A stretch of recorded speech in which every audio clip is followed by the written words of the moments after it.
Let us begin with allegiance, Director McMillan. Raise your hands over the heart. Pledge allegiance To the flag of the United States of America and to the republic for which it stands, one nation, under God, indivisible, with liberty and justice for all.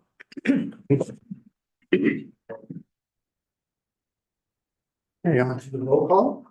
Director Robert, Here. Director McMillan. Here. Director Avila. Here. Director Waters is absent. Director Quade. Here. We have a quorum. And we have any public. We do have some members of the public online, so if you could read. Okay. Public comments. This portion of the agenda may be utilized by any member of the public to address the board of directors on any matter within the jurisdiction of the board and does not appear on the agenda. Depending on the subject matter, the board of directors may be unable to respond at this time or until a specific topic is placed on the agenda at a future Calleguas board meeting. In accordance with the Ralph M. Brown Act, please limit remarks to 3 minutes. Do you have any takers? If any members of the public that are online wish to speak, please use the raise hand feature and we'll call on you.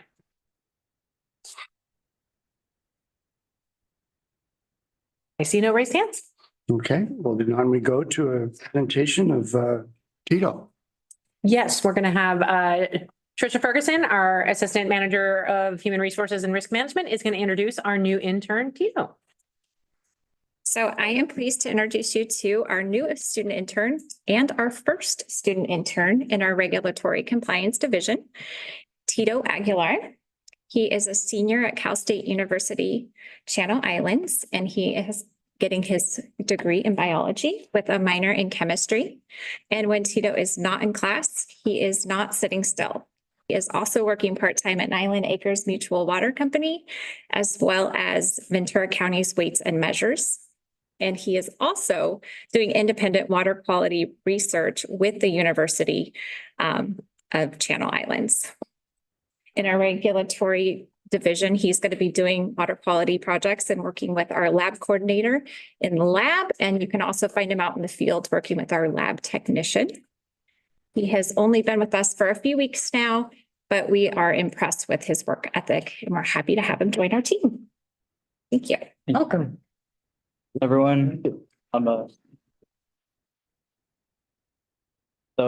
Evaristo Aguilar. Nice to meet everyone. I'm very thankful to be here and I'm grateful to have the opportunity to work with the water quality aspect with Calleguas. So I'm looking forward to working with everyone in the crew. Thank you. Thank you.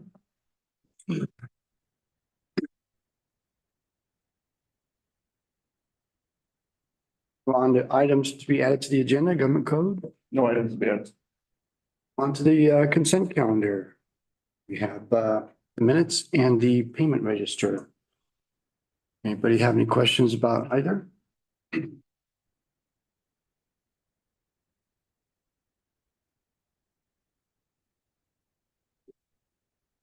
Okay, Questions or should I? go ahead and shoot questions or you can step through it if you'd like.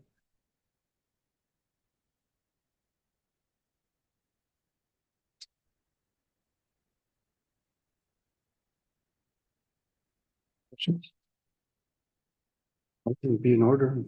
Make a motion to approve that calendar. Second. Motion's been first and seconded. Roll call vote. Director Robert, Yes. Director McMillan. Yes. Director Avila. Yes. Director Waters is absent. Director Quade. See calendar passes. Under the action items. Authorize the general manager to execute a funding agreement with Sensor Industries. Yes, tonight, Jennifer Lancaster, our manager of water resources, is on vacation. So our newest addition to the water resources team, Jennifer Vasquez, the principal water resource specialist, will be handling this item for us tonight. Jennifer, if you don't mind, coming up to the podium. This is Sherry. Thank you and good afternoon, board members. Let me just make sure my slides are sharing correctly. I see them, so I think it's fine. This item begins on board packet page 33. If you'd like to follow along with the item, it's requesting authorization to enter into a funding agreement with Sensor Industries. I did want to begin with a quick overview of the Metropolitan Water District Regional Program, which will be referenced throughout this presentation. So this program provides incentives for water use efficiency in member agencies' service area. And so this includes rebates for various device and turf replacement. Related to today's item, the member agency administered program provides funding for individual projects. So it follows a 2-year cycle established by Metropolitan with the current cycle, which started on July 1st and ending June 30th, 2024. The Metropolitan Member Agency Administered Program allocates $440,000 in this 2-year cycle, and currently there's a 25% that can be used as flexible spending, which is highlighted on this slide here. That will be changing to 50% in 24-26, which is the next 2-year cycle that Metropolitan follows. Also, I wanted to mention that the disadvantaged community funding allows member agencies to cover additional program costs where quantification of water savings is not utilized. So it does increase flexibility on how these funds are used for items like classes and education. In this case, because of these projects are included in the disadvantaged community census tracts, utilizing the definition for CalEnviro screen. We are allowed to cover the full cost of the program for the one that's being discussed today. So going into the technology for what we're presenting on today, Sensor Industries is a toilet leak detection program that utilizes toilet sensors and network repeaters to provide proactive water monitoring and detect leaks in toilets. Having just celebrated EPA's Fix a Leak Week last month, it is important to note that toilet leaks can be silent and obviously often go unnoticed. So it's very important to have a system, especially when there are multi-unit system properties for managing these type of leaks. So a little bit more about the technology. Of course, it assists maintenance staff to reduce the leaks with proactive monitoring. I did want to mention on this slide that we have to date 4 projects that have been installed and of course, opportunities to expand, which is why we're presenting today's item. On this next slide, I wanted to show just the full system and works. So it includes the sensor, the network repeater, and gateway. And then the next slide shows the monitoring data that's produced, showing essentially the water use savings from stuck leaks, which is the most common type of leak related to toilets when stuck flappers are in question. And so it can cause a lot of water waste. And so it provides monitoring for this type of data as well. And finally, moving into the request, just covering the project scope, we do have 2 new multifamily project locations in Oxnard within disadvantaged communities census tracts that are being proposed. I included both of them listed here with the project cost of for each highlighted there on this slide. Also, wanted to mention that this agreement will allow payment to be processed from Calleguas to Sensor Industries. This is very similar to past projects in which Calleguas has covered purveyors upfront cost. And as a preview, this is a similar funding process that will be utilized to provide purveyor support for the conservation framework. The idea being that Calleguas is covering the cost upfront for the cycles that are provided by Metropolitan. So as mentioned, member agency administered funding will cover all program costs once reimbursed from Metropolitan with no net budget impact. And I just wanted to highlight that Calleguas staff, including Jennifer Lancaster, who is not present today, and Ian reviewed kind of this process on how moving forward, how this would go. And details were also highlighted with Dan Smith, and then worked with Walt to ensure that from finance and legal, everything was covered for both of these items. So for that reason, the recommended action is to authorize the general manager to execute funding agreements between Calleguas, Sensor Industries, and the property owners of Gateway Station and Coastal Village Apartments. I'm happy to answer any questions you may have. Thank you.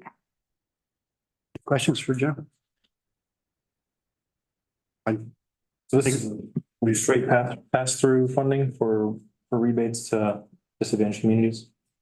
Correct. Yeah, it assists with the process as far as really providing that funding directly. So it goes through a lot quicker and not waiting for that reimbursement. A lot of what the challenge is typically is waiting for that reimbursement, of course, and that upfront cost. So this avoids that by having Calleguas cover that cost directly to Sensor Industries. And the agreement specifically says that Calleguas is only a conduit. There's risk transfer provisions where if there's any kind of claims or anything arising from the work, the owner and the contractor have to indemnify Calleguas. And there's appropriate risk transfer requirements, not to exceed amounts, all of that. So Calleguas doesn't bear any individual liability under the contract. Your continuing service. Good. Who, once this is installed, does does Sensor Industries maintain the system, or is it just handed off and the apartments, hotels, whatever it may be, maintain the system? I feel like typically the maintenance staff will just, it's connected, the sensor is connected directly to the actual toilet. So the network repeaters and the gateway become all items that the maintenance staff would look over. There is monitoring fees as far as I know. So for that, they would be checking in with Sensor Industries to make sure that everything is running correctly. But if they have any issues, the actual items that are being installed are the sensor and the whole network here that's being highlighted on the slide. Yeah, so, yeah. Is there historical evidence of this type of program being successful in the long run, being maintained, taken care of, or, once it's installed a year down the road, sensors start breaking and the maintenance staff just rips it out? Yeah, this is pass-through funding, but like we're seeing right now, we're paying for it. Metropolitan's raising rates, so, things like this make me wonder about how does it work in the long run? Is it just does it end up being a waste, or does it end up being successful in the long term? Yeah, it's my understanding that Calleguas has had 4 similar type of projects that we obviously have kept in contact with the water savings that followed the installations. And so I know we referenced it in the board memo. Jennifer Lancaster would probably have more to highlight, but we noticed 15% water use reduction after it being installed for the reason that, the monitoring that comes along with the technology. So we do believe that it provides a great benefit to the communities and the units, especially because it helps the maintenance staff kind of get through noticing things that might go unnoticed, depending on what tenants are in the location, not reporting. So we do believe that it creates that water savings. What's the total cost for the one system? So it varies per the size of the building. Going back to that slide, we have the Gateway Station project cost is 75,000 and Coastal Village Apartments is 37,500. And that includes the full installation of those items highlighted for both of those sites. And it's Director Vila, there's going to be 3 contracts for each job. There's the conduit contract, which is the one that we're looking at now. Then there's also going to be an agreement between Sensor and the owner for the installation. Then there's going to be an agreement between Sensor and the owner for the ongoing monitoring of it. So your long-term concerns about kind of operation and maintenance and oversight will be worked out in that contract between Sensor and the owner, and we'll be able to take a look at those 2 upon request. Right, and that's not where I'm going. I'm going where is this a good use of funds, right? You say 2 years down the road, it's ripped out because sensors started failing. The maintenance guys didn't know how to fix a server, and it's $75,000 that I might could have put towards not increasing rates. Just I'm curious about. Excuse me, frog in my throat there. Past history has shown that they are effective over the long term. Okay. So we have a very reason to believe that these would continue to be. And in the case of the apartment buildings, they're the ones who are actually their management company or owners are reaping the reward of the lower water sales in many, or the lower water wastage in many cases. So they have a financial incentive to keep these kinds of systems in place. And again, this is a upfront, this is fronting the money that will be reimbursed by Met. Right, for this 75. Yeah, I think this is great, and that the persistent slow leaks of toilet will help prevent these people from getting sticker shock. I think it's a great thing. Thank you. I'm sorry, this is an action item. So do we have any public interested in this? If there are any public online who would like to comment on this item, please raise your hand. There are no raised hands. Okay. And I guess any other questions or motion be in order? I would like to move to approve item number 6A. Second. Motion to first and seconded, roll call vote. Director Robert, Yes. Director McMillan, Yes. Director Avila, Aye. Director Waters is absent, Director Quady. Aye. Motion carries. Great, thank you, Jennifer. Thank you.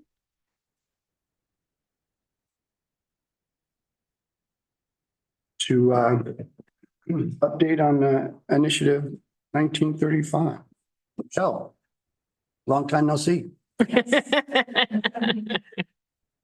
Hi, good afternoon, board, and thank you for letting me be here today. My name is Rochelle Naroyan. I am a new staff person with the California Special Districts Association, or as all of you know us as CSDA. Charlotte previously held my position, so she's been extremely helpful every time I call her in a panic trying to figure out what I'm supposed to be doing. So you're very lucky to have her with your district. So while I'm new to the special district world, and I'm sorry, some of you heard this last night already. I'm not new to serving the community. I'm a former Public Works and Transportation Commissioner for the city of Santa Cruz. I'm also a former city council member. I worked as a district director for a state assembly member in the San Francisco Bay Area, and also worked at UC Santa Cruz in the Government and Community Relations Department. So I'm hoping to be able to take those skills and experience and bring them to the special district world and hopefully do some good things with that. So I'm here today to talk about Initiative 1935. As you can see, it has many different names right now. You may have heard of this already, but Initiative 1935 is what it's officially called. It doesn't have a proposition number yet. Or you'll hear it referred to as CBRT, or the California Business Roundtable Initiative. Some people like to call it the Taxpayer Protection Act, and others like to call it the Taxpayer Deception Act. So you will hear this referred to by many different ways. So here's some of the basics. Do I forward? Oh, okay. Or, oh, I got up here too fast. Sorry. I'm sorry. It's gonna work. You have to tell me which slide, just tell me next slide. Oh, so I just go, yeah, okay. Sorry about that. No problems. So here are the basics and what it imposes. There's, like all propositions, there's a lot to this, but I'm going to try to keep this kind of at some of the basics. So it revises the California Constitution to redefine many state and local levies, fees, even fines as taxes. So what's considered a tax is going to expand. It requires, this one's kind of interesting because I think some people think this sounds good, but it requires a new or increased state of California taxes to be passed by a 2/3 legislative majority in both houses, and it needs to go to the voters. Right now, it only has to have one of these elements to be able to pass. And the reason why this maybe doesn't sound, it sounds like it could be, more taxpayer protection. But what it's going to do is, with a widening of what a tax is, that definition, and with a shrinking of what some of the exceptions are and not considered a tax, we're going to see our state ballot be much larger than it currently is. Instead of maybe 10 to 14 ballot measures, I think we could see 3 dozen as some people are predicting. That's a lot to ask folks to go to the polls and make decisions on. I don't like voting on the 10 to 14 that we have, let alone having, pages and pages of them. It's going to make things really inefficient too for the state, because the state is always adjusting its fees. It needs to a lot of times. And so this is really going to bog down state operation. It increases the vote requirement for citizen proposed tax increases to a 2/3 vote. Now, I understand on the local level, special districts, your ballot measures are always by 2/3, but counties and cities can now pass a general tax at 50%. And why this affects special districts? Well, up north, I wish I could give you the specific county. There is a fire district that helped one of their, I think it was their county, increase their sales tax. The county gives part of that tax to their fire districts. That goes away. So those kind of collaborative relationships between cities, counties, and special districts is going to be a lot harder to exist if we have to go to a 2/3 vote for everything, whether it's general fund or for a specific purpose. So part two, yeah, thank you. New taxes must have a sunset requirement, creating the need for more ballot measures. And all of you know what that's like. It's expensive to go to a ballot measure. Just to even get it on the ballot, that's aside from then spending your off hours going and raising money to do a campaign in favor of one. It requires voter approval when an expansion of boundaries extends existing taxes or fees to new territories. This really impacts special districts because we know sometimes districts consolidate, sometimes they add, an extra geographical area. And so you'll get bogged down in having to do another ballot measure. Now, I saved the biggie for last because this we think is pretty ruinous at CSDA. It would retroactively void all taxes and fees that have been adopted since January 1st, 2022. So, if they do not align with the provisions of this particular initiative.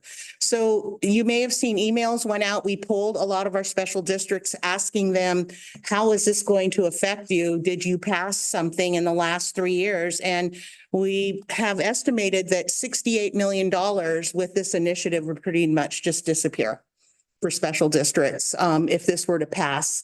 And, there's other problems with this too, and I'll explain that more as we get into the presentation. So next slide, please. So this is what we estimate it will do. And I will get into more details as to why we think these things will happen.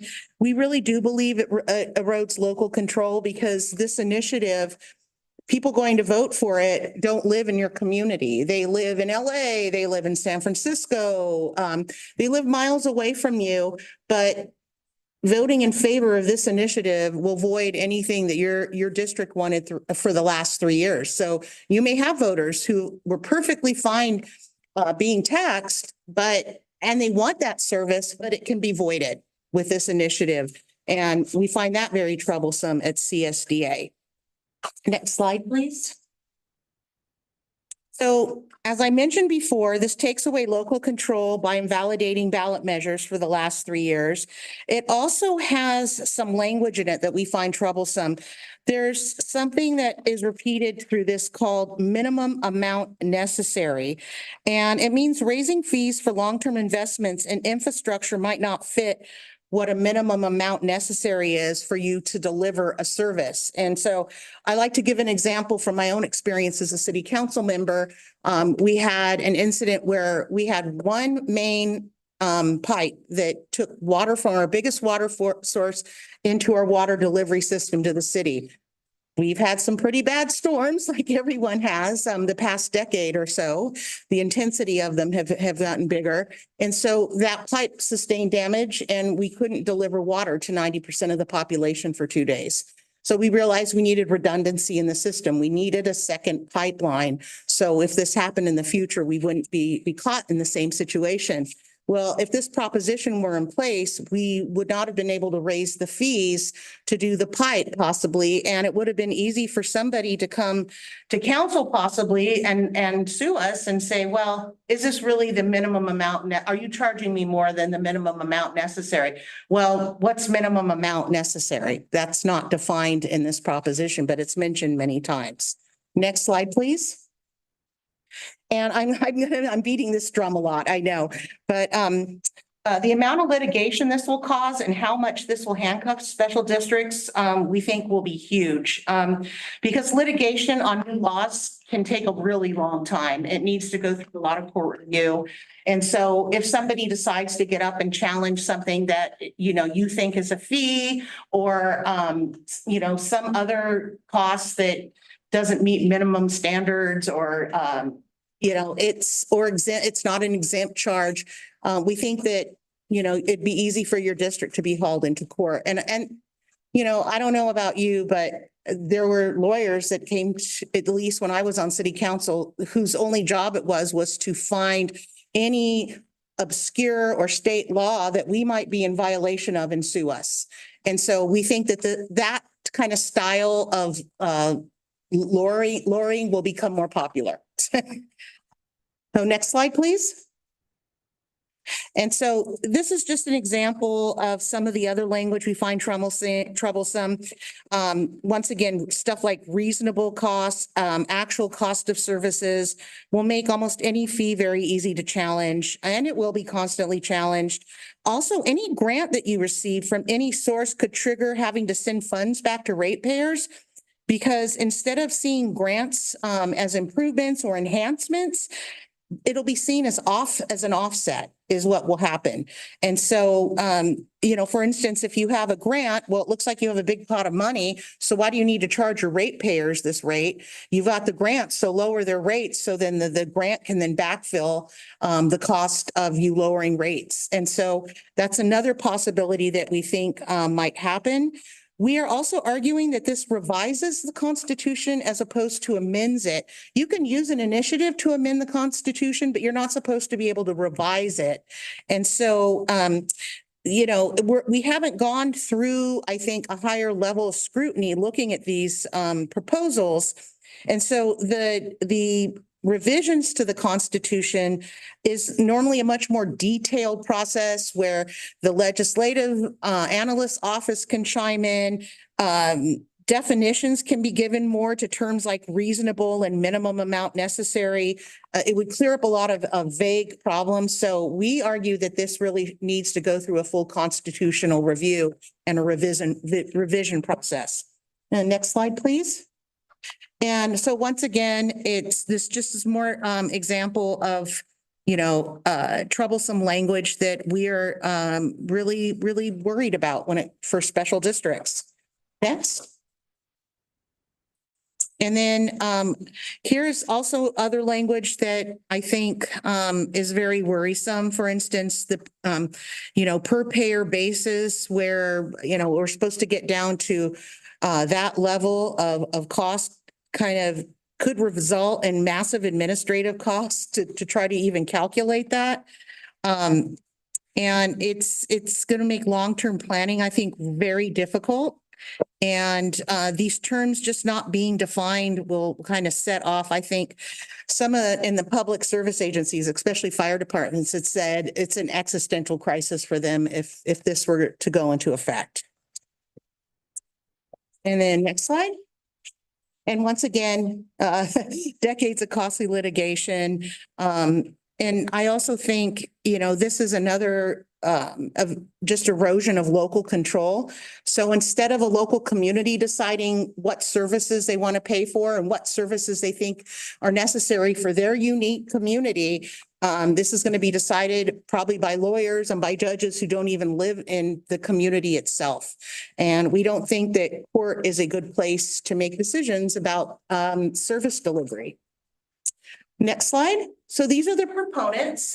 These are companies that have given donations for the CBRT initiative process.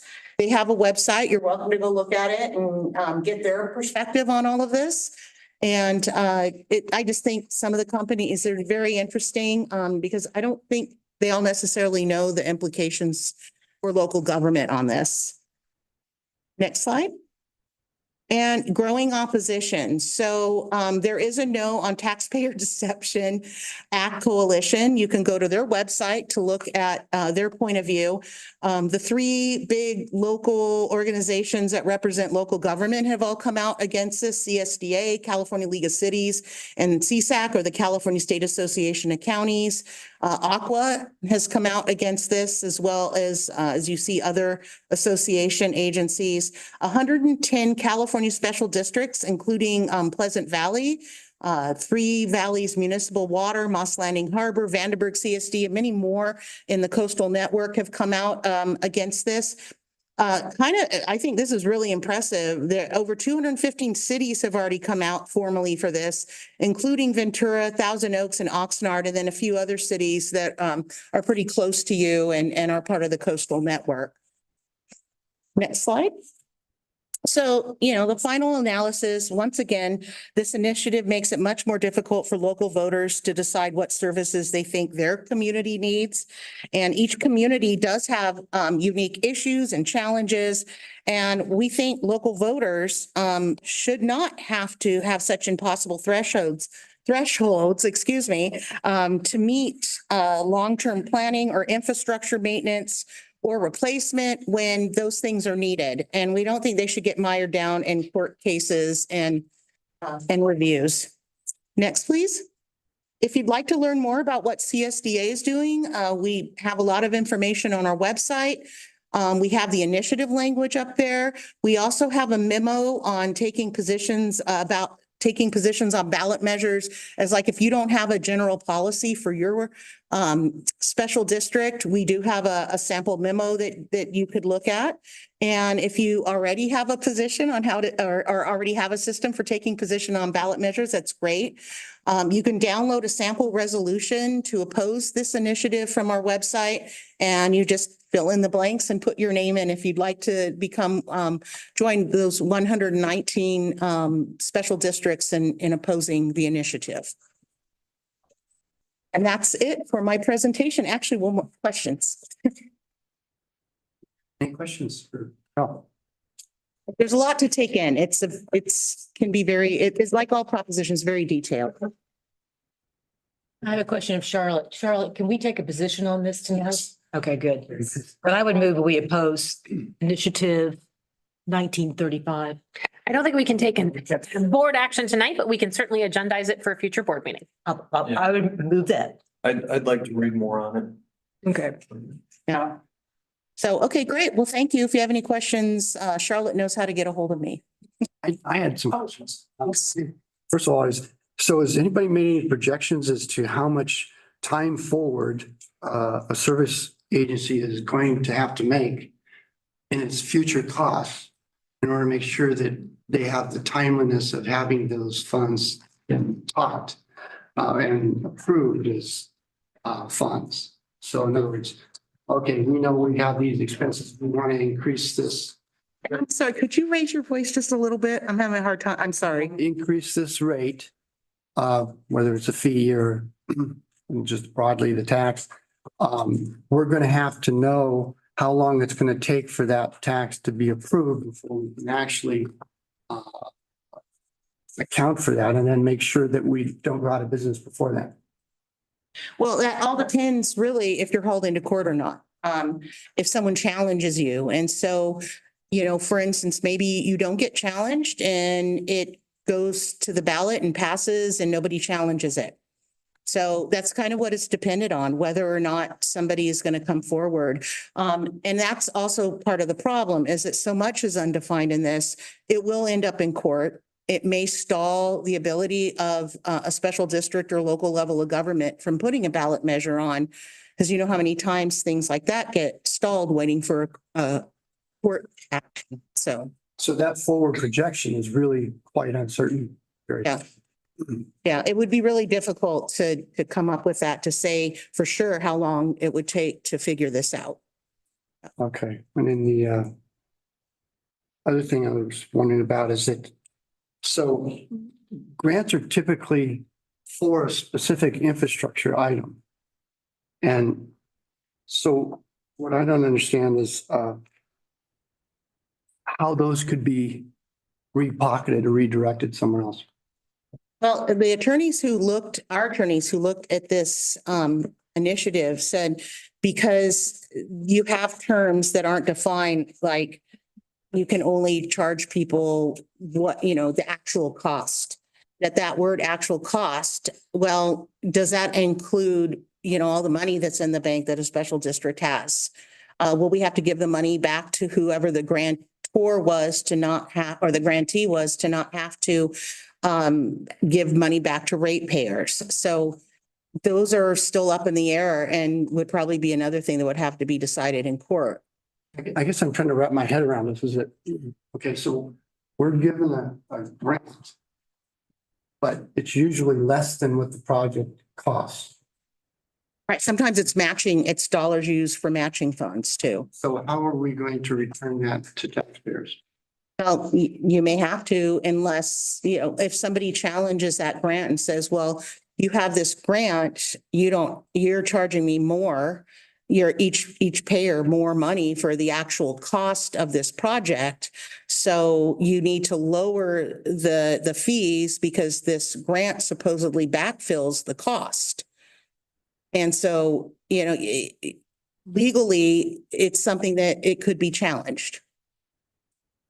So I guess what I'm seeing is that, so in effort to cut future costs and taxes, we're going to move costs to the service and infrastructure industries because they're going to have to need whole departments to administer this. Yeah. Yeah, I mean, it's yet to be determined because like I said, the initiative, these terms are not defined. And so it's going to allow people to make arguments in court to define them. Thank you so much, Rochelle. Sure. I think, I did have one more question, sorry. Is there, just to further understand kind of where this is coming from, is there a specific group or public message that kind of began this, or where is this kind of coming from? Is it just? So there is a coalition that's formed to oppose this, and that coalition will be will come out with all of the education material. There's a lot of us in CSDA going to chamber meetings and. Sorry, no, I was saying on the other side is what's pushing this? Oh, California Business Roundtable thought that it was a time for tax reform again, kind of like some people are saying it's a Prop 13 moment, and they think there's an opportunity to maybe tighten the process right now. And so that's, they see it right now as kind of right to be able, with inflation, with fees rising, that, it might be time for a new tax revolt. Is this something that can be whittled down and negotiated back and forth to maybe take out some of the more egregious reach that you discussed? I don't know at this point because it's already an initiative that's been filed at the Secretary of State's office. So it's likely that there isn't enough time to go back and forth. It's right now, it might not even make the ballot because the Supreme Court the California Supreme Court is reviewing it. They agreed to do a pre-election review because of the issue of whether if this is an actual revision to the Constitution. And if it is, then it needs to go through a headier process, or they might rule that no, it's just an amendment. It's fine the way it is and should go to the ballot. Offered this, what was the reasoning? Pardon? Who offered that? What's the The reason? California Business Roundtable authored the initiative. Okay. Yeah. And they're the ones that raised the money and went out and got the signatures. They started getting signatures actually quite a while ago, and they didn't get enough. They wanted to make it to the 2022 ballot, but they went out and re-upped their efforts and did get the signatures. Thank you so much. Thank you. Thanks for coming down. Sure. Thank you, John. Okay, move on to an update on metropolitan water rates. Yes, this will be a group effort, as most of these discussions have been. The situation remains quite dynamic. Literally, there was an important discussion leading right up to this meeting. So Henry may have things to share that I missed because I had to duck out of the meeting to come here. But we're going to start out with Dan, kind of giving us the lay of the land. All right, so of course, we all know, because we've said this many times, but Metropolitan came out with their original proposal earlier this year at 13% for the untreated water, 8% next year or the following year. With that also became a proposed 30% increase in the untreated water surcharge, or the treated water surcharge, which then increased our water we buy by 17%. So it became a very large increase to the water that Calleguas purchases. So by the time we got done, and I know I've said this to the board at the purveyor meeting, a lot of the board members were there, but by the time they got done with this last meeting, going into this last meeting, they had 10 alternatives that they're looking for in order to set these rates. All of these alternatives are pretty high percentages still. All of these are for the untreated water, and it does include the RTS and the CRC increases that are also in there. You can see the red is for the next 2 years, but I also wanted to point out what they're looking at the 2 years following. You can see those rate increases are also very significant. And some of the increases in the bottom, the yellow section, which were some of the latest ones, are still next year are 16 and 14%. So on the untreated water side, that's not to say what's going to still happen on the treated water side. So we're talking about very large increases over the next 4 years. The Metropolitan Board had a very long discussion about this, and we're going to get to some of the on the next slide, some of the stuff that's happening. But as far as Calleguas goes, I just wanted to let everybody know that we are substantially completed with our budget. We are pretty much ready. The only thing we're waiting for is really the Metropolitan rates. When I do the rates things, we're going to bring some of the budgets to the board to kind of give you the broad overview. But staff has worked hard to actually decrease our costs from the current year. We're actually saving money this year as well to keep it down because we are not meeting our sales goals. But with that, we're able to keep our rates for the next 4 to 5 years between 5.5% and 6%, which is very typical of what we've been looking at as far as the increase in COLAs as well as the inflation rates. So overall, we're keeping our rates relatively stable and low like we have been for all of these other past years. Again, the problem is really Metropolitan rates are 75% of the tier 1 Calleguas rate. So when they have these large increases, our little increase doesn't really amount to much and doesn't affect it overall that big. Because we've used our reserves in the last 2 years, we are unable to really continue to do anything with the Metropolitan rate, and we just have to pass it on. Go to the next slide. So what I've done, and I know I've shown some of this to you before, is for each of these alternatives that come out, I go through and figure out what the Calleguas rate overall is going to be to our purveyors. And you can see I've done it for all 10 as they're going, as Metropolitan puts them out. I kind of do our numbers to kind of see where we're going to be at. The ones that are circled, the green ones, are kind of the ones that were coming out of the Metropolitan board meeting or workshop that the staff at Metropolitan is going to be looking at to move forward. I mean, I say iffy because it's still uncertain. I mean, if you were actually listening to this meeting, it was getting kind of crazy at the end, trying to figure out what exactly they were going to do. Can you go on more? They were talking about these 4, but then they're saying we're going to add some revenue. The revenue that's down on the bottom is 60 million. We're going to cut O&M. We're going to put on it all. And then they started saying, no, let's save the revenue and put it toward reserves. So they could come up with ones with revenue, without revenue.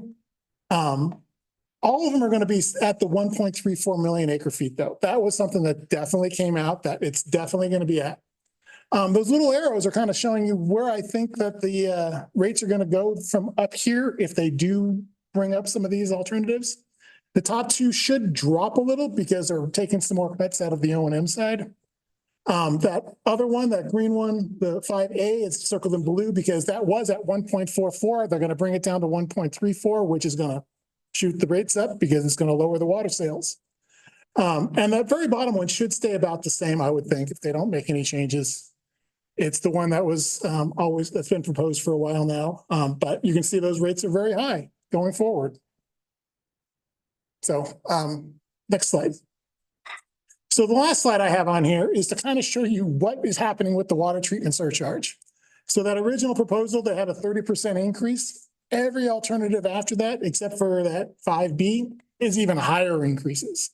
And we've been asking Metropolitan about this, and their explanation is basically, if they add the property tax ad valorem into the proposal, it's giving them more revenue requirements, which changes their allocation of some of the expenses. And more of the expenses go to the treated water surcharge. So anything they do on the revenue side seems to increase it. Any cuts they seem to do seem to increase it. So it's kind of interesting to see where this is going to end up by the time we get done. But all of their alternatives so far have really, anything they do increases the treated water surcharge. With that, I'm going to turn this over to Henry. Talk about the treated water surcharge. Good evening, President Quady, Board. I'm an executive strategist. And thank you for that introduction, Dan. One of the directors at the Metropolitan Board in trying to review and sort out the treated water surcharge simply said, it's just bizarre. And I think that is the situation that we find when we look at the numbers. But why is it bizarre? Well, Metropolitan is facing the same basic problem that we're facing and water agencies across the state are facing, in that they have typically based their budget on volumetric sales. And as those have gone down due to water efficiency and in response to drought, the balance between fixed costs and variable revenues gets out of whack. So that's the basic problem that Met is trying to deal with in the untreated water rate. And their solution is to increase their areas of fixed costs. The treatment surcharge is the same problem, but a much more extreme example. And what is extreme about it is that in the treated surcharge, the costs are 85% fixed. 85% of the costs are fixed. Only 15% are variable. So it would be reasonable to ask, well, how much of the revenues are fixed to cover that? The answer is none. All of those costs are recovered by a volumetric rate. So this has been a problem that was identified as early as 2016 in that budget, and Metropolitan put together a task force to really look at this and try to find a way to bring together the untreated and the treated water rates. And at the time, one of the things that they realized was that in order to do that, you were going to have to find a way to recover some of those fixed costs. And why is that important? Well, there are some agencies such as Calleguas that only receive treated water. So all of the water that we purchase helps support those fixed costs, which means that the treatment facilities are there when we need them. But other agencies receive both treated water and untreated water from Metropolitan. And it's more cost effective for those agencies to treat the raw water. It's cheaper for them than to buy treated water from Metropolitan. But those same agencies, either on peaking or when their resource mix changes, need to use that treated water capacity that we are paying for year in, year out, every acre foot of water that we buy. So there's a basic structural problem there. When this came up in 2017, there had been a task force. It investigated this very closely. There was brought before the Metropolitan Board a rate that recovered some of those fixed costs based on the capacity that you would need and were using as an agency that would sometimes use that treated water capacity and sometimes not. When it was brought to the board it had a staff recommendation from the metropolitan staff. It had been forwarded with a recommendation from the committee. It was decided at that time on a vote of the board not to implement it, largely on the votes of those agencies that had both treated and untreated water, which was understandable. They were voting in their economic interest, but it simply kicked this problem down the road. They did, though, at that time, adopt policy principles to guide how Metropolitan was to deal with the treated water surcharge. And two of those principles are here. And the first one is something that Metropolitan has long followed, that you need to align your costs with the benefits and figure those out consistent with cost of service principles. But what are the benefits? Well, as their public policy principle, they recognize that there are operational benefits. And those operational benefits are there that you have the treatment capacity, whether you're using it at that particular time or not. An extreme example of this occurred with the city of Santa Monica, which was largely groundwater based. They had groundwater contamination. They turned to treated water for Metropolitan in a matter of weeks. And it was there for them. It was available for them to use. So those kind of benefits need to be taken care of in terms of accounting for the cost to make those available. Next slide, please. So in your packet, you have two letters. The first letter memorializes the comments that we made regarding these public policy principles at the March 22nd public hearing for Metropolitan's rates and charges. There were no alternatives to the treated water surcharge. Dan showed you there were many, many alternatives for the untreated. We had a single alternative. And that letter called for the need for an alternative to the proposed water surcharge. That letter was followed up by a joint letter in which we participated along with Las Virgenes, Pasadena, and Foothill Municipal Water District that identified a whole list, and you'll see them in the letter, of areas that really needed further investigation. What were the costs that were assigned to the treatment? There's the possibility there were treatment costs that were being assigned to this that were not strictly water treatment costs. There's questions about the amount of sales that this is being based on, questions that go further into how to deal with capital depreciation than I can present to you tonight, but there are questions that remain to be investigated. Those questions are out there. They were provided to the board of directors. And at the last Metropolitan meeting, the general manager said we are in receipt of this letter and we will meet with the affected agencies and address things. As of this Monday, we hadn't had any meeting.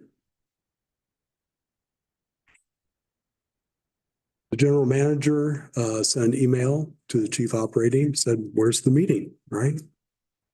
Well, we did get a response and I was able to get a phone call and we have a meeting scheduled for this Friday.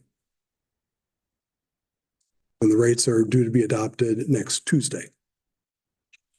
So in that discussion, part of the discussion on Monday was we wanted to offer the opportunity for Met staff to get ahead of this issue.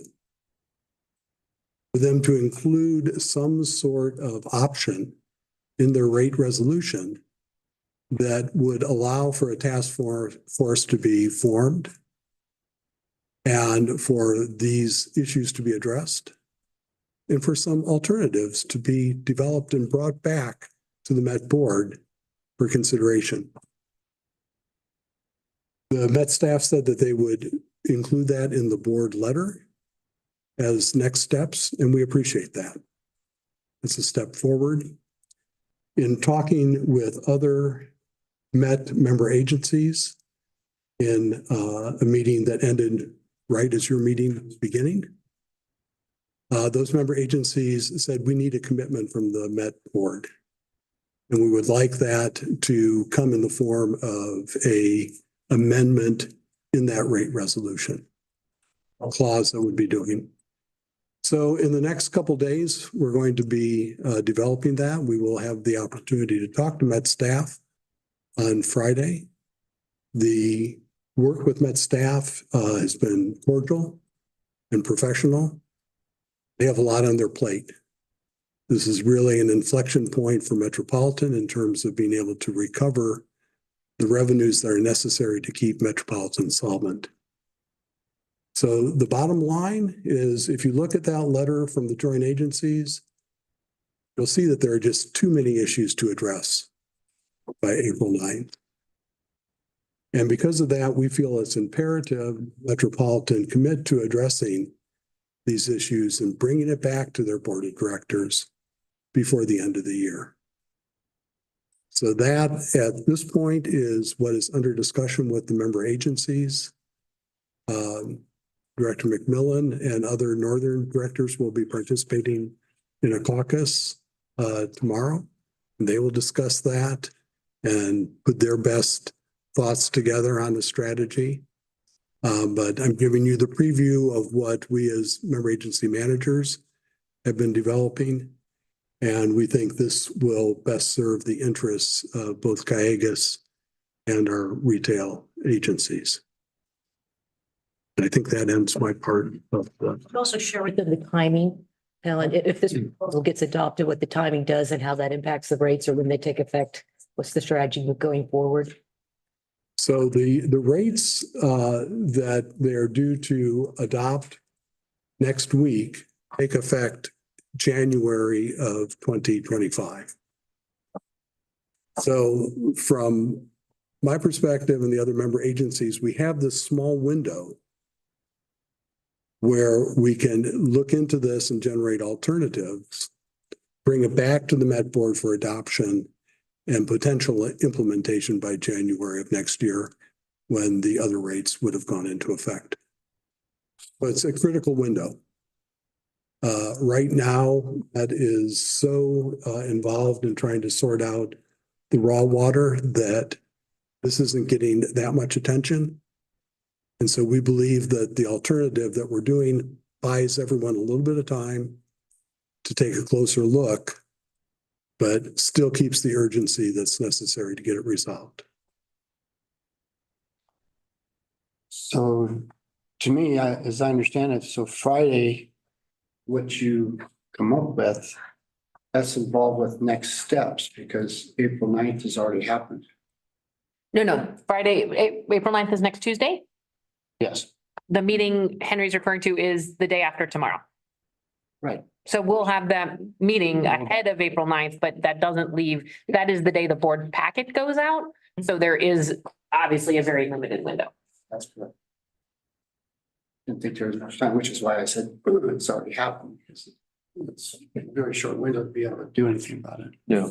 And that's why we're pushing for an actionable commitment that we can, because we recognize the limitation of the time frame, that they're not going to completely redo the treated water surcharge between now and Friday when the board packet goes out, or even Tuesday when the board meeting happens.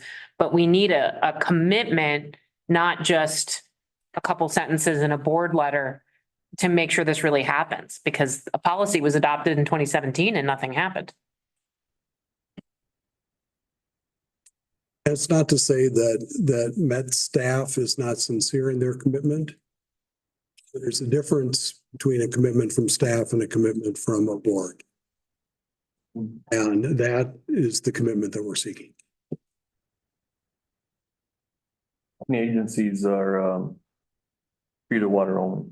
15. 15. What percentage of the vote is that? Have you added up the percentage of the vote? It's not, It's Not a percentage of- 30%. it's less Tell you that. percent. Because it doesn't include LA and San Diego, who are the lion's share of the vote.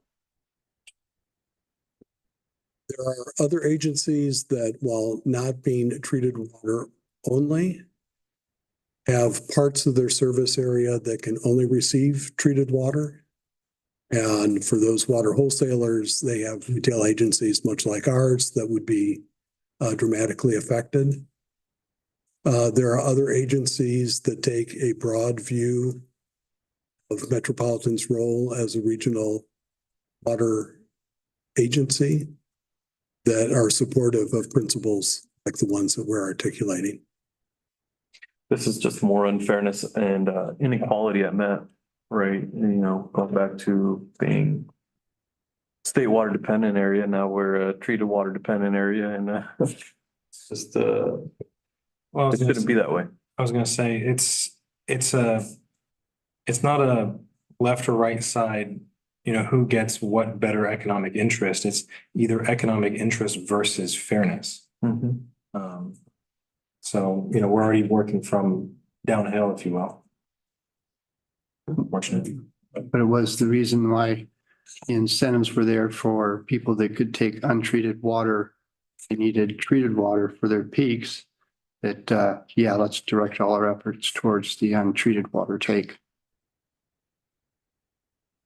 And then you can minimize the amount of expense associated with treated water. I like your strategy moving forward. I think it's good, given the circumstances that we're dealing with.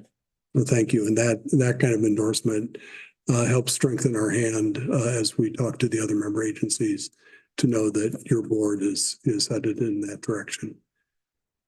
So that's the view with Met, but there's more. Yeah. Tim's going to talk a little bit about the purveyor and public engagement. Yeah, so thanks, Dan and Henry and Christine. So as Henry said, there's the Met facing messaging, and then there's the purveyor and ratepayer facing messaging.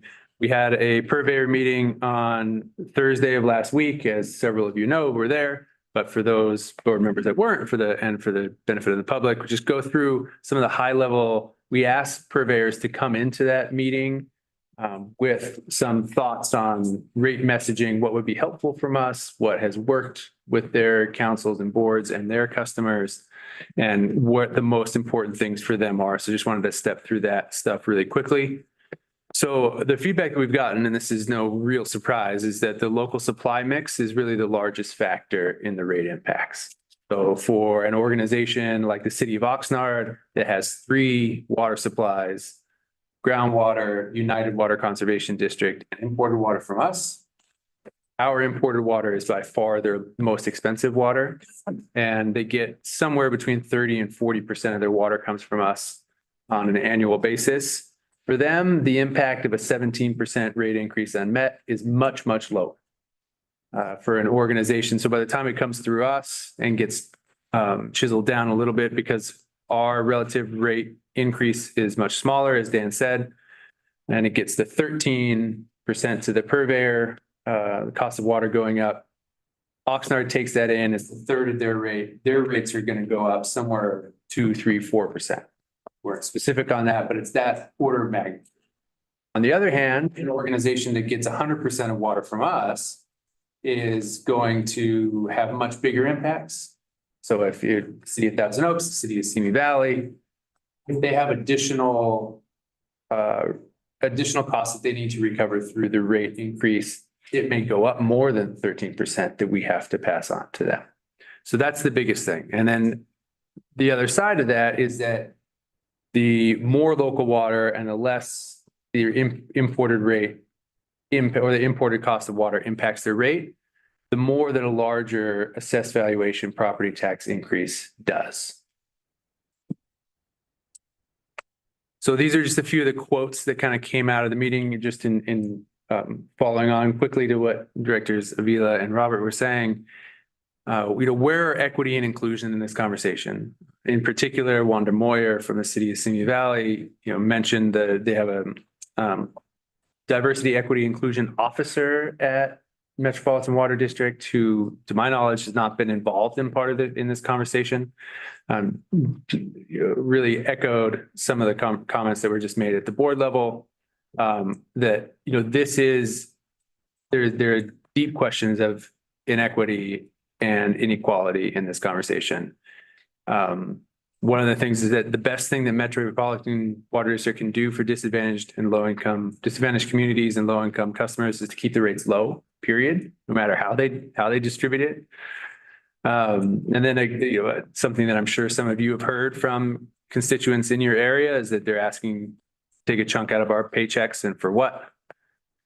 And then one question that came from the city of Oxnard is that, is there a way to offset impacts of property tax if that ends up being the best all around for low income rate payers?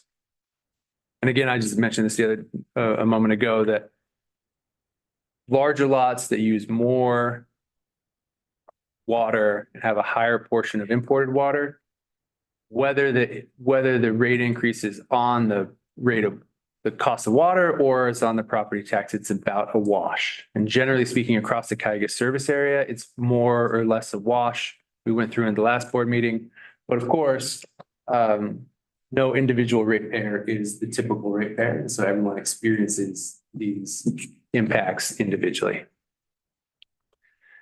A number of our purveyors, the staff convey that they're unlikely to be able to support a property tax increase directly. They work for councils and boards, city councils, and the board of supervisors in particular were mentioned, who are unlikely to get out in full support of a property tax this year. And so they would more, if you could hit the last one, Christine, there was wide support for the general concept of aligning fixed costs with fixed revenues, kind of irrespective of how Metropolitan ends up doing that. The implication being, as Dan presented, they're considering the fixed cost, the fixed revenue capture at their disposal is assessed valuation property tax. But in terms of us messaging, there can be wide support across the purveyor base for something more general like this. So as we discussed at the Public Engagement, Communication, and Legislative Affairs Committee yesterday, there's a focus this week between now and April 9th on that Finance and Asset Management Committee and the board meetings.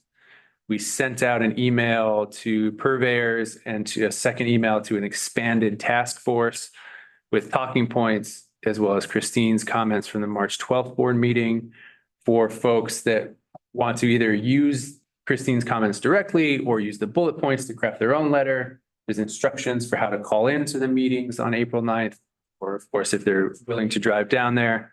We talked about how in-person comments are also have a different kind of emotional resonance. We could hit the next one. And then after April 9th, whatever it is that happens, and hopefully, as Henry described, it is a stay, as we've been using.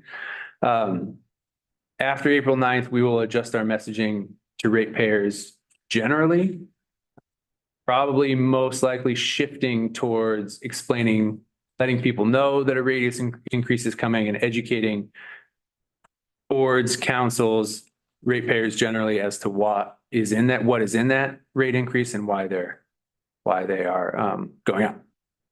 And some of the feedback we got from purveyors is that they would very much like our help in doing that at their councils and board meetings, and generally creating social media assets and helping with messaging across the board. Next slide. So also there were two recommendations coming out of the committee meeting yesterday. I just want to get general board feedback on recommending that a template letter, we create a template letter so in addition to the talking points that were sent out, that Christine sent out to purveyors and that expanded task force, and that expanded task force has elected officials from pretty much all of our purveyors, from the Board of Supervisors, in addition to our state and federal representatives, just so everyone's aware of what's going on. In addition to that, the committee yesterday recommended that we put together a template for kind of your average ratepayer that doesn't know anything about water to be able to use to call in to Metropolitan or to submit via the email, a written comment. And then the other recommendation coming out of the committee was to hold town halls in this period of time after April 9th or whenever it is they adopt the budget, to help explain, answer questions, and for your board, for Calleguas to understand where ratepayers are coming from and to help explain what is going into those rate increases.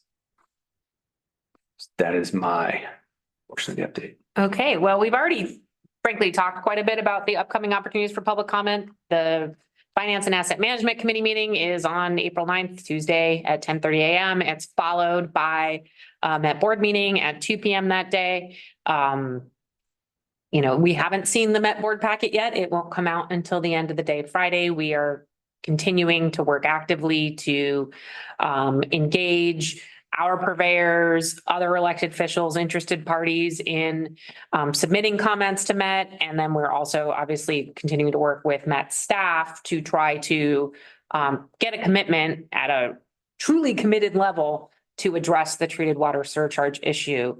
In terms of public comment, where we're focused on is the treated water surcharge and its inconsistency with the existing policy principles, and a specific commitment to returning to the board to modify the rates later this year in a way that is reflective of those principles, as well as addressing some of the issues that Henry mentioned, questions about what sales projections were used, questions about where some of the money has gone and where it is going to. We have not been focused on how much of the rate to put on the property tax versus the rates, because what we heard from the purveyors was a mixed bag. We heard some purveyors who feel strongly about keeping the costs on the rates. Others think it would be better to potentially be on the AB, but don't have any sort of commitment from their elected officials. So we felt that it was best for us to focus the limited amount of resources we have available on the treated water surcharge, which is a very clear-cut case of inequity. And therefore where we thought we could potentially make the most impact, if possible. So that's what we have been focused on. As I said, the situation remains very dynamic.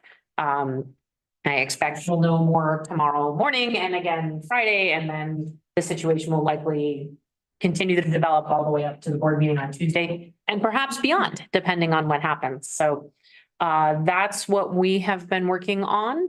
I think we'll open it up for questions and first discussion. It's interesting because it's a question of there's costs going up and it's everyone discussing and arguing who gets to pay what elevated portion. And I don't think any system is either fair or equal, but there's something that we haven't really leaned into when you compare a property tax increase. Who carries from individual to individual, who carries a larger portion of that cost?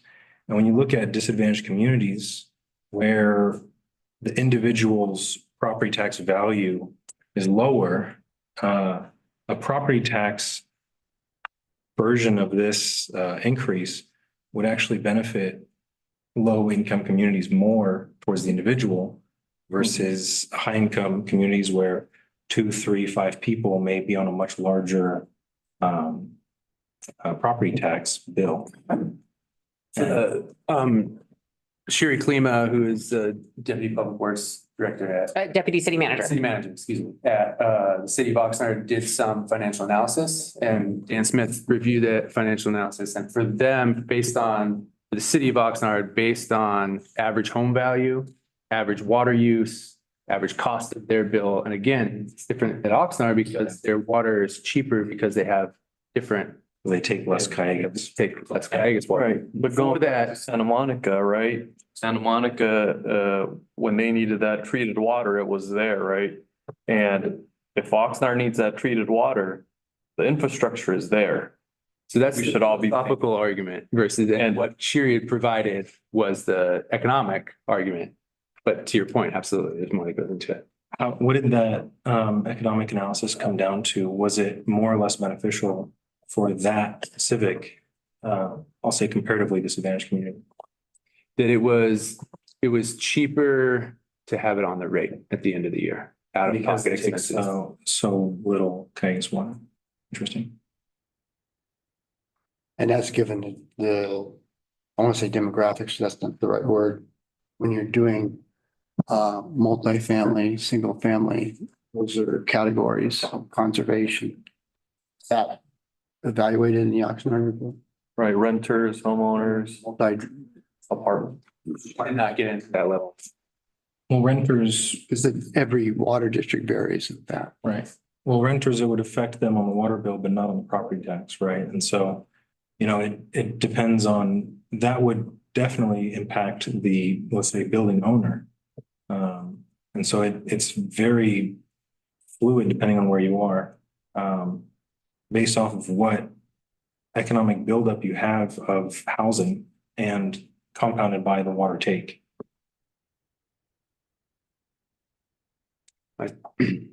My sense, having rented for a long time, is that renters are gonna pay either way. Yeah, that's true. It's gonna be passed down. It's very true. Okay. Is there opportunity after April 9th to have public comment where we can reach out to more people and get a bigger support that would influence the movement that we're trying to push? Well, there's always opportunity for public comment at Metro. The question of the extent to which it would impact How successful? bringing back That's my question. the rates is, I think, we'll have to see what happens on Tuesday. Yeah, one of the, I stopped sharing my screen, but one of the subsequent actions that would be necessary with respect to the ad valorem property tax is in August, that's when the board would take action regarding the ad valorem property taxes. Right. So there would be another opportunity then, and as Ian notes, there's public comment at the top of every meeting, whether there's something on the agenda related to that or not. The question is, how effective will that be in moving the needle? Yeah. That's the impression I got from Henry's discussion or presentation, was that, yes, it is coming up on April 9th, but we have, well, sometime after that to continue to try to. The rates wouldn't be implemented until January 1st, 2025. So, I mean, I think. I guess that could be amended. Yes, and that's what we're proposing at this point, or where the discussion seems, I shouldn't say we're proposing, where the discussion is headed among the member agencies that are most affected by this, recognizing that in the next less than a week, that we're not going to turn this ship around. But we can get them to try to get them to commit in writing to turning the ship around in the coming months so that there is adequate time to answer the unanswered questions, determine how they can apply the policy that they've adopted themselves, and go from there. Because these aren't things that can be done in 4 days. That it's just from a practical standpoint. The reason, sorry, and one more. The reason I ask that is I was wondering if we could maybe lean on VCSDA's, I'll say, interest in people who like to make public comment and discuss legislation. Could we maybe reach out to them and assist us to disseminate our message for support? Charlotte, you want to comment on that since you're their SDA expert? I don't know about that, but yeah, Director Robert, I think that's a good idea. I know that the chapter has taken positions on legislation before and is pretty active in that regard. So I think that would be definitely worth proposing. Thanks. Yeah. I have one question. Sorry, Jackie, I know you just. Questions for Jackie is, how do you look at all this and what approach are you going to take at the April 9th meeting? Sorry to put you in the hot seat.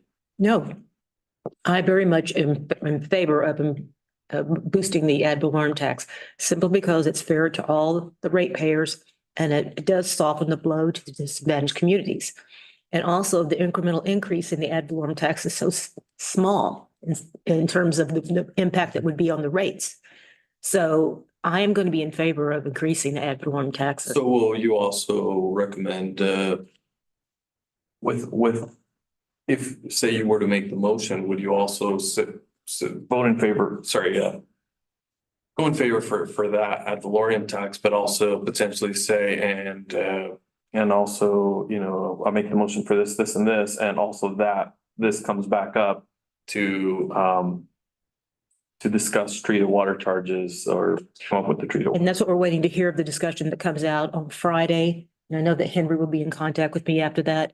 But in terms of the rates that we're looking at, it's really 2A or 2B in my mind. Yeah, I think it needs to come back. I think you're absolutely right with that tax. But I think that motion needs to come back with also an amendment that says this is coming back to discuss treated water charges. And that's the strategy they're coming up with. Okay. I guess that's another, with the complexity of the analysis of how it affects who and what fairness and with what take. You could also just look at it from a purely financial perspective of how do we minimize the impact to the individual? Because I think the last time you discussed the rate difference, it was quite a substantial difference between the volumetric increase versus the property tax increase. And if you go back, they did supply charge to that, the impact to the individual ratepayer across the member agencies by county, I believe.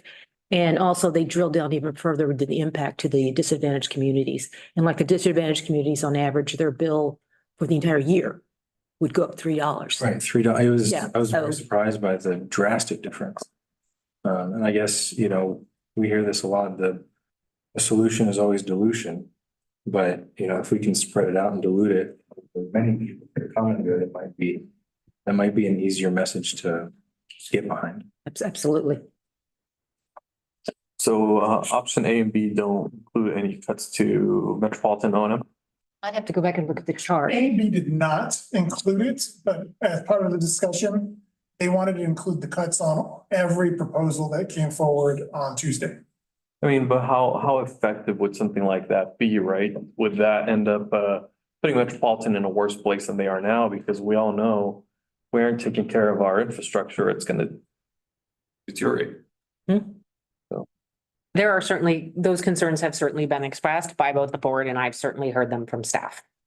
Okay. So you're not in favor for any of that? In favor of what? Of cuts for O&M? They are talking about it. And it's amazing. You look at our board packet to see the multi-millions of dollars we pass on all these projects.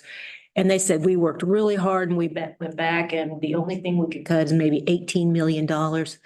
And they said, and that's a huge impact to us. And it was like, some of the board members were scratching our head and they're like, it's like, are we that tight really?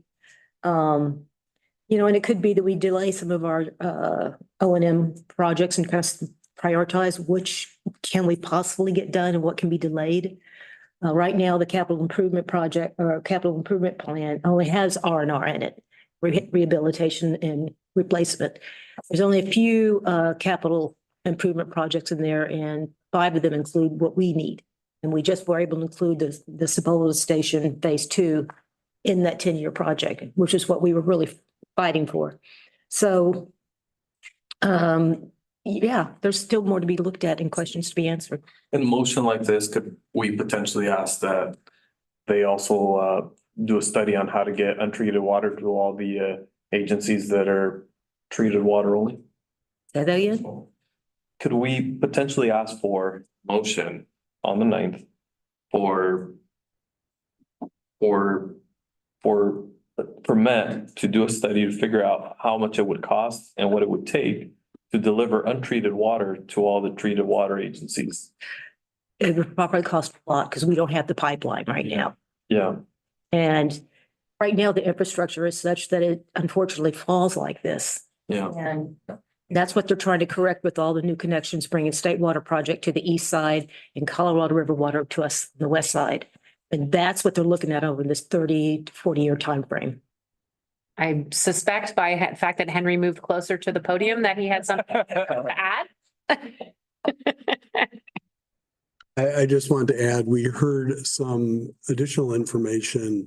I attended West Basin's caucus today to listen in, and Catano, the finance manager, and Devin Napadier, the chief operations officer, were attending.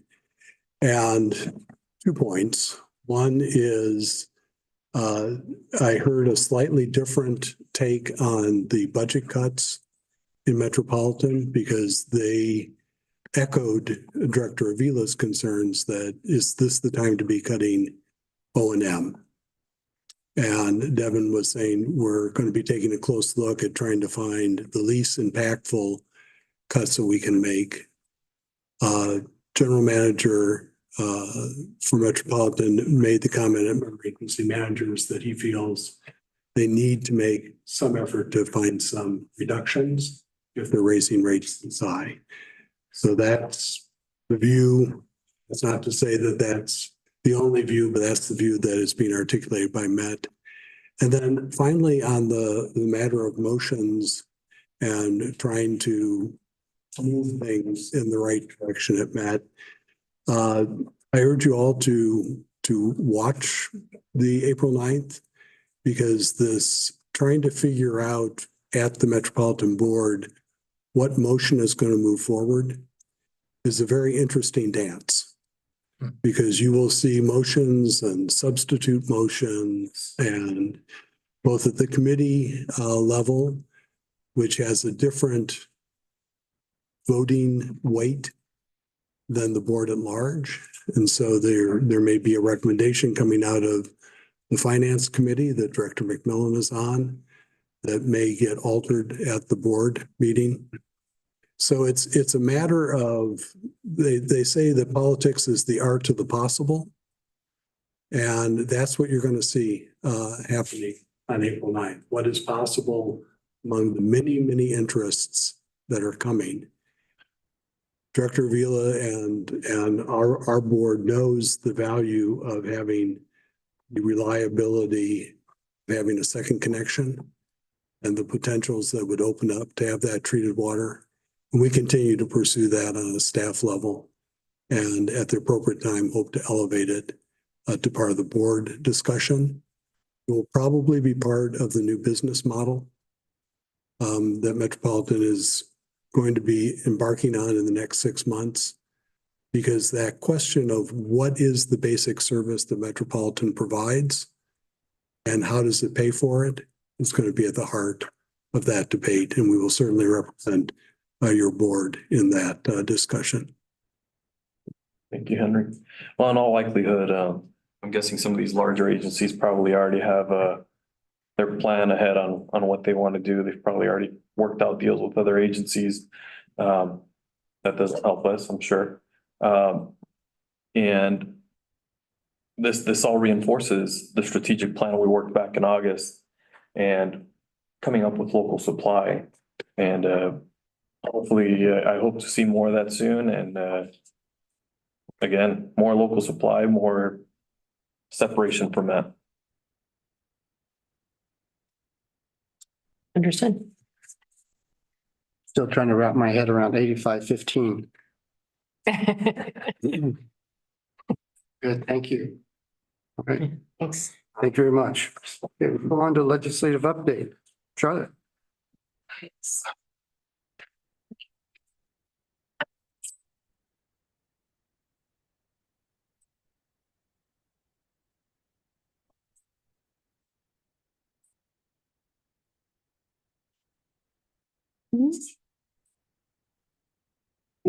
Okay.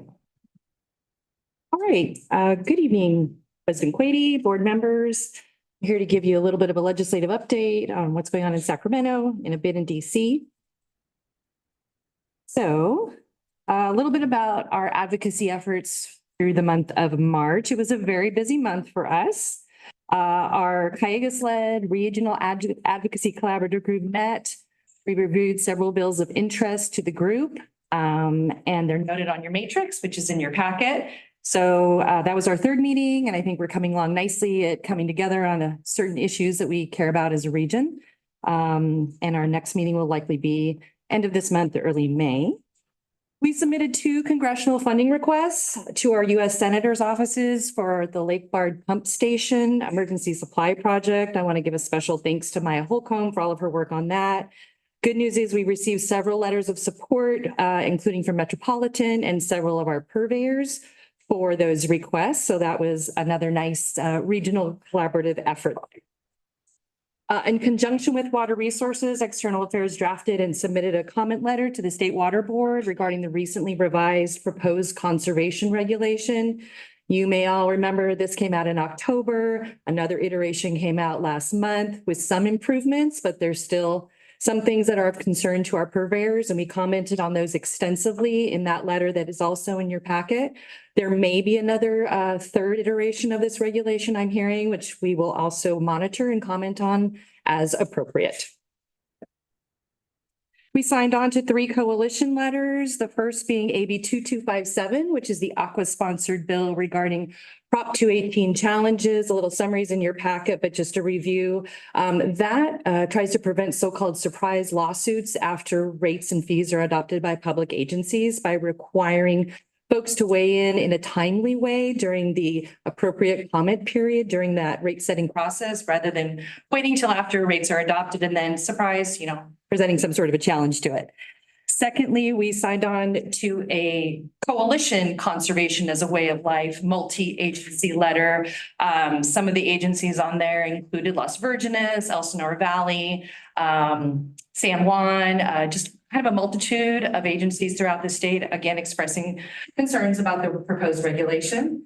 And lastly, we sent a letter at Aqua's behest to the U.S. Senate Environment and Public Works Committee members, as well as our 2 U.S. senators, one of whom is on that committee, requesting that they support legislation advocating for exemptions from CERCLA for passive receivers of PFAS contamination, which includes water and wastewater agencies.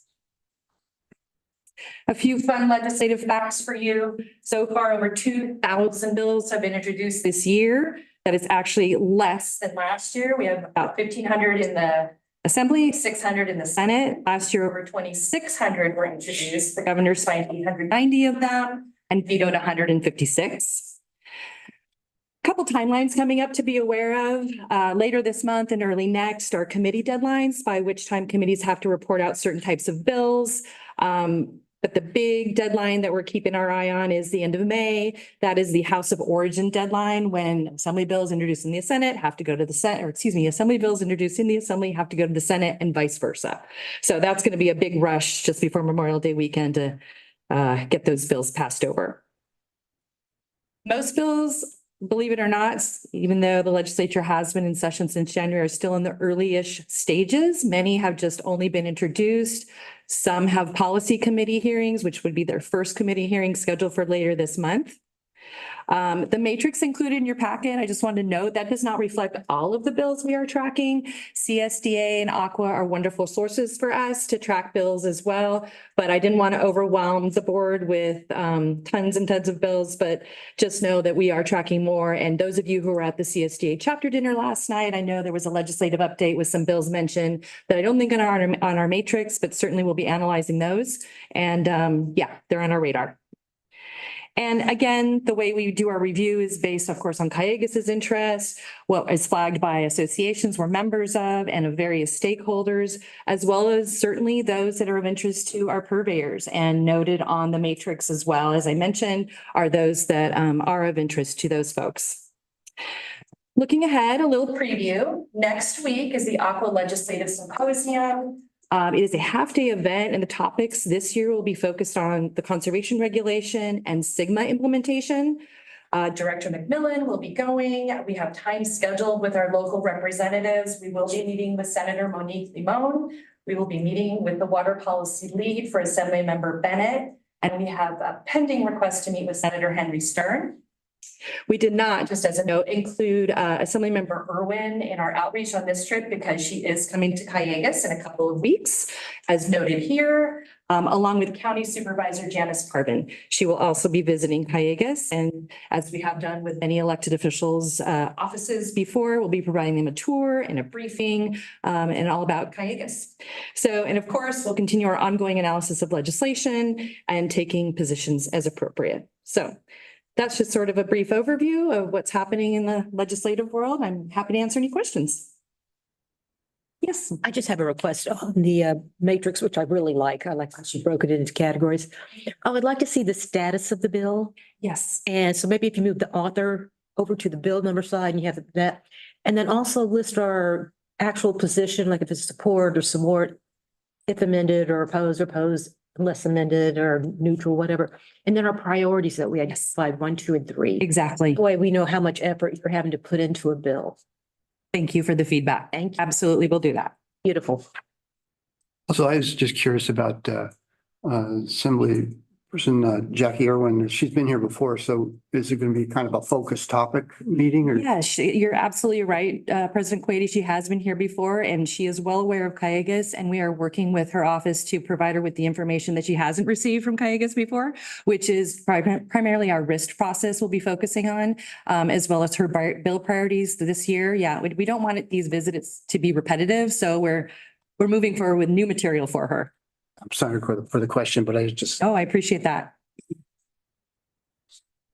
And let us know when she's here so we can join in. Absolutely. Yeah. Great. Thank you very much. Oh, Well done. sure. Okay, next on the hit list is status report. Do you have any questions on the RIST? Water policy and strategy? External affairs?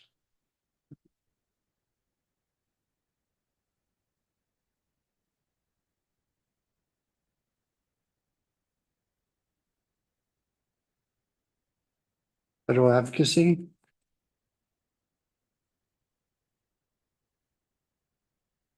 Water resources?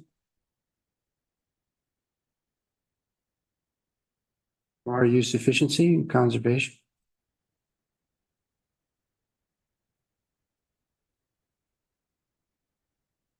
The upcoming events?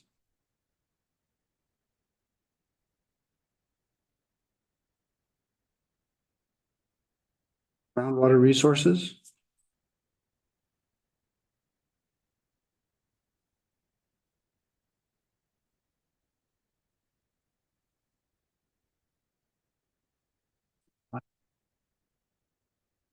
Engineering?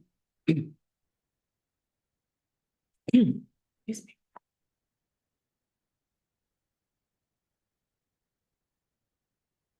Those interesting that Raul is interested in debates.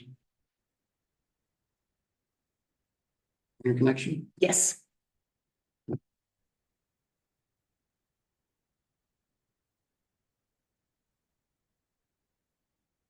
Studies and planning?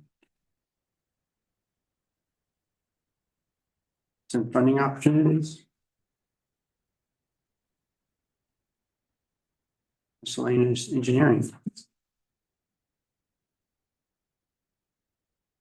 O&M?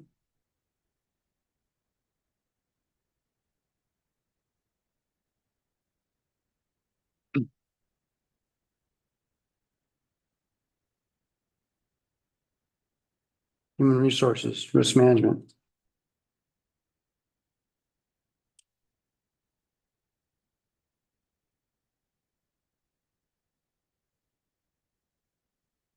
Fire department and the dip tank project. So that's just that's proceeding with their review, huh? Yeah, Tricia, do you have any more information you can share on that? I don't have too much of an update. They kind of have to work on the project as their time allows. They've dropped off equipment, they've done some weed abatement, and they're just moving forward at their pace and we're at their mercy.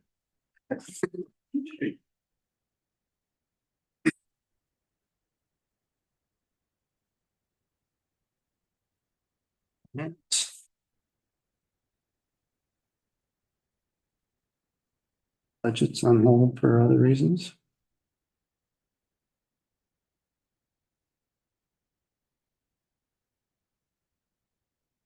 Information technology. There's a raised hand, by the way. Oh, Yeah, but we don't take public comments on non-action items, this is the presentation.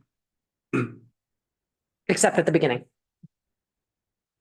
Okay, well, that's the status report. Move on to the financial report. Dan.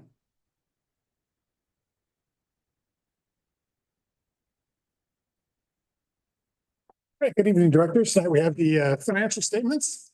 So overall, for the month of February, I should add, overall, we are looking good, even though, looking at the water sales, you can see that we are down by about 4,000 acre feet from what we had budgeted at this point through the year.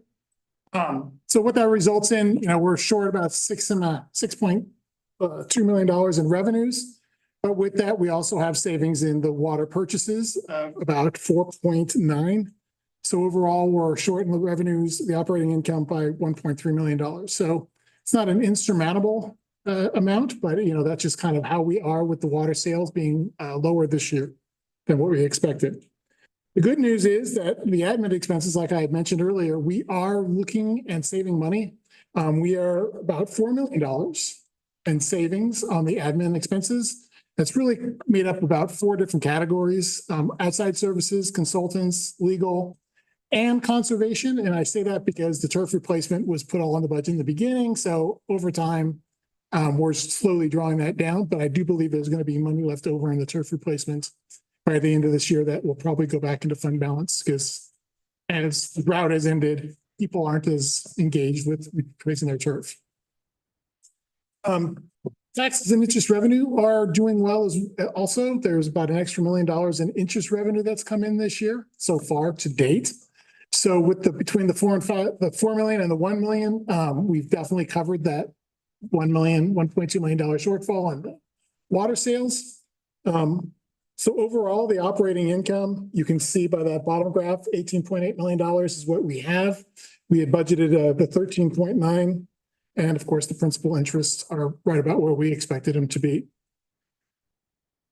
So overall, looking for the month of February, you can see this is how we've kind of looked at the total operating revenues. We were short, mostly because we had a very low water sales in the month of February.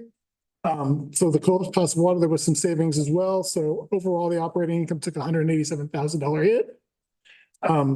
The non-operating revenue expenses was a little bit lower than expected as well. And then the capital expenses, expenses of $471,000. So overall for the month, we were short by about $750,000, which was expected with the low water sales. And as we're going along and spending some of our money. Looking for the cash and investment balances, you can see that we are continuing to spend some of our cash. That happens a lot during this time of the year as we pay the larger Met bills, but we're not getting as much in from purveyors because the sales are off by a month. So we're paying 1 month behind, like December bill, receiving February cash.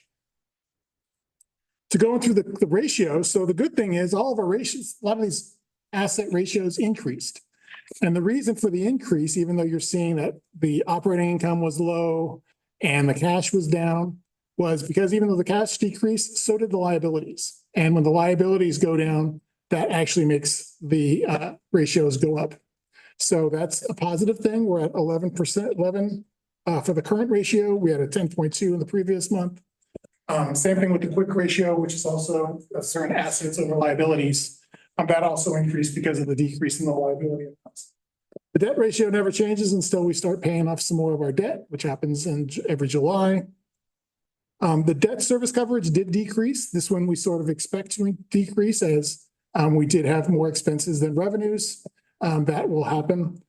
Just to kind of give you a context, though, we're at 1.9. We had budgeted for the debt service coverage to be 1.78 by the end of the year. It was anticipated based on what the budget is that we'd be at a 1.3 at this point. So we are definitely doing better than what we had anticipated. And then the last one times interest earned, that one also did decrease because of the amount of revenues that we were taking in for the month of February. And that's all I have. So overall, we are looking still good, even with more water sales at this point. Very good. Any questions? Dan? Thanks, Chad. Thank you.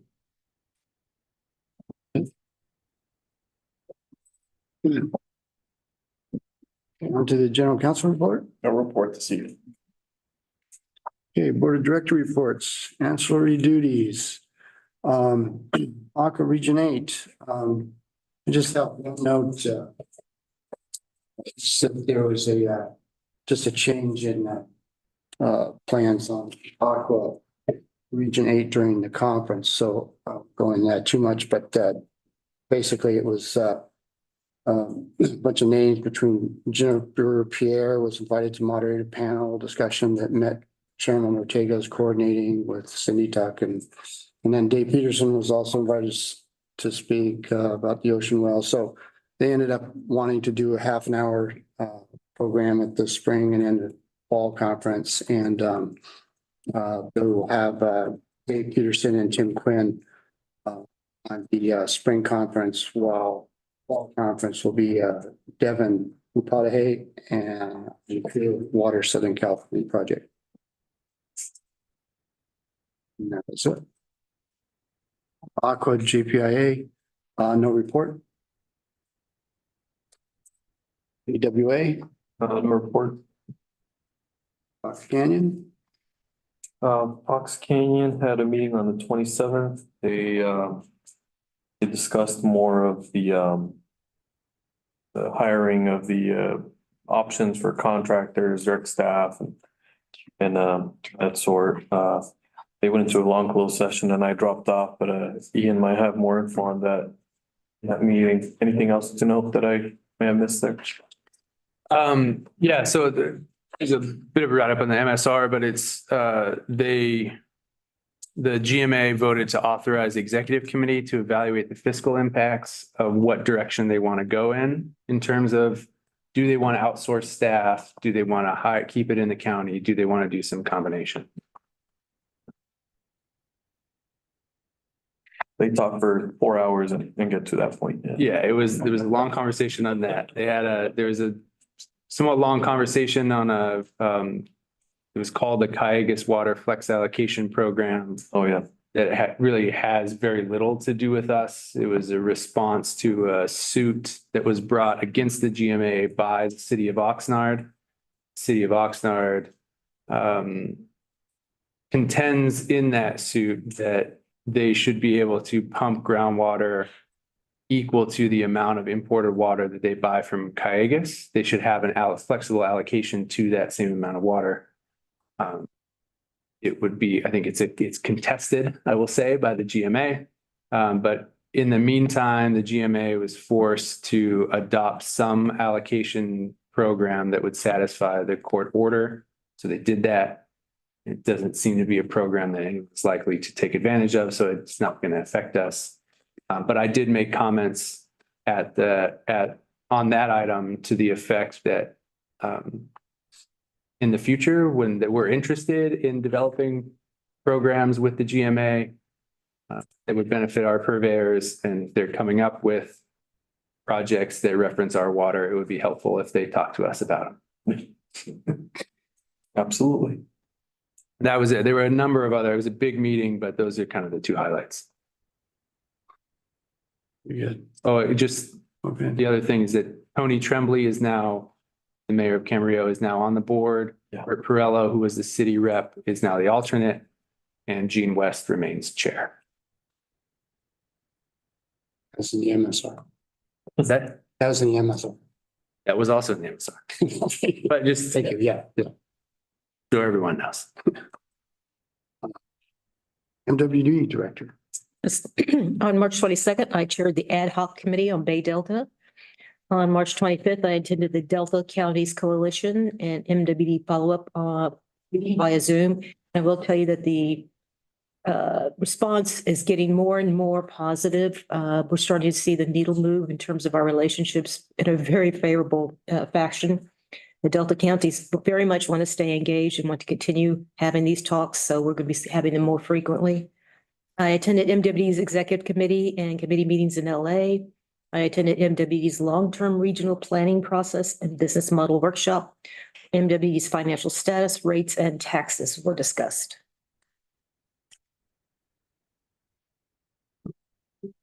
Thank you.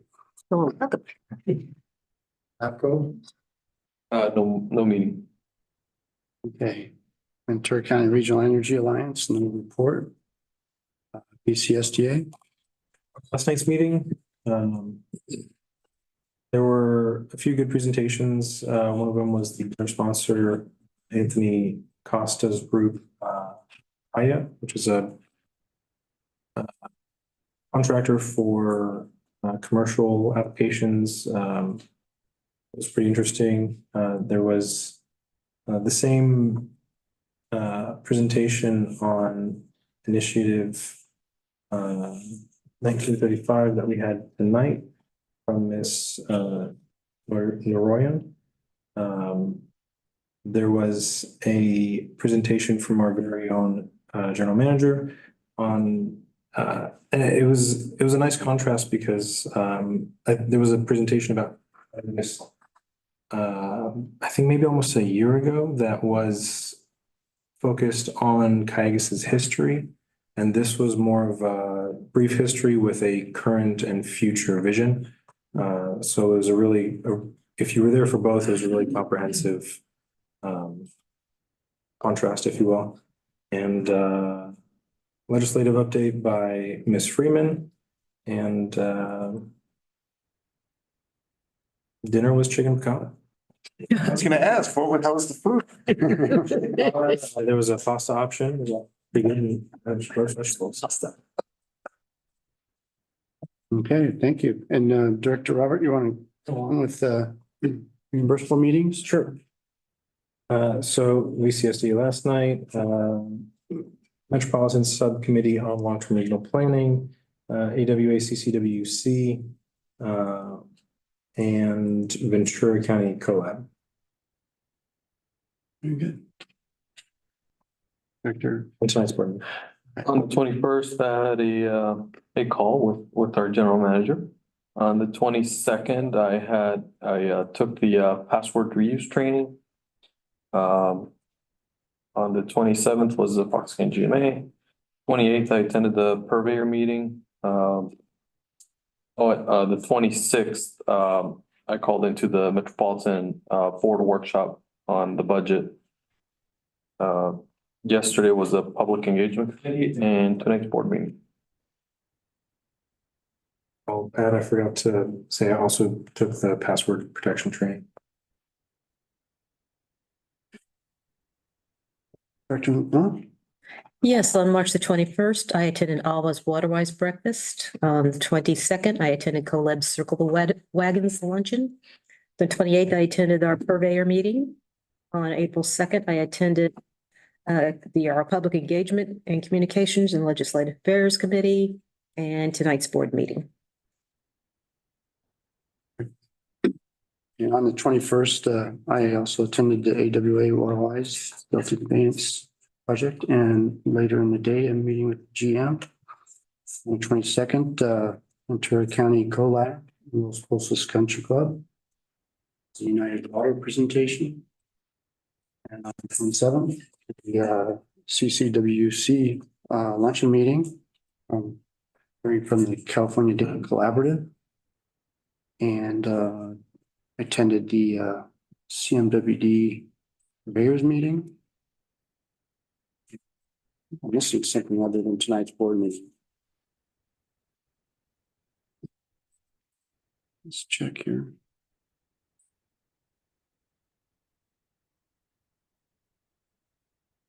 So I did do on the 2nd, I did attend the VCSDA with our very great speaker, Christine McCaffrey. And I guess that's it. All right. Oh, and last week I did get 2 spams, which I think came from Wes. He was fishing. Thanks for letting us know.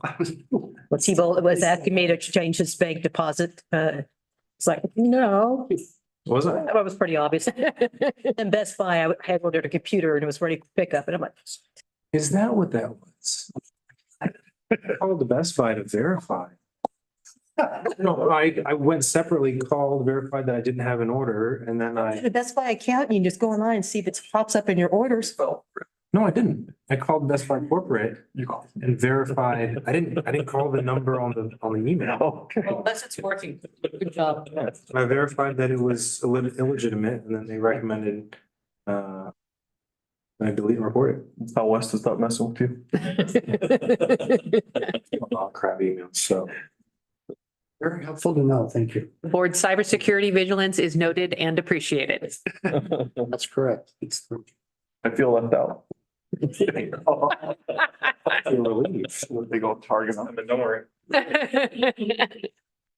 Okay, upcoming board meetings. Board members. I did hear some potential interest in moving the 17th board meeting to 5 o'clock. Is that because there's some California Special Districts event that some of the board members are attending? Is that? We'll be driving up that morning. Meeting ends at noon. Then we gotta drive back to Ventura County. Does the board San Diego. wish to meet at 5 then? I would like to meet at 5. Because I think you're going to hit traffic. Yeah. Oh, I'm coming back early on the train, so I will definitely be here. I'll be in Oxnard by 1. Okay. I would also like to have a later board meeting because I will also hit traffic. Okay. Any concerns about that? Looks the board? Okay, then we'll do the meeting on the 17th at 5 p.m. Okay. We just had one meeting that's not on the list. I'll be attending the Aqua Executive Board meeting on Friday. Request for future agenda items, Director McMillan. Well, we heard a request for the board to officially consider stances on Initiative 1935. We'll have a discussion, talk with Charlotte about what the timing might make sense on that, because it sounds like there's some things in flux and maybe we don't need to do it right now. But we'll certainly make sure to bring that back to the board at an appropriate time for consideration. I'd also like to get an update from staff on where we're at and what we're working on for future local projects. And And I was planning to do that on the May 1st board meeting. May 1st board. Okay. Yeah, we had some information items that were talked Yeah, about I think earlier. all of the correspondence has been covered either by the rates presentation or Charlotte's legislative presentation, although obviously if there are any questions, we will be happy to answer them. Don't see any specifics on closed sessions, so we're not having that session. Good. So I guess we'll. You okay? Always okay. She's just happy there's no closed session. Okay, well, I will adjourn the meeting. Thank you all.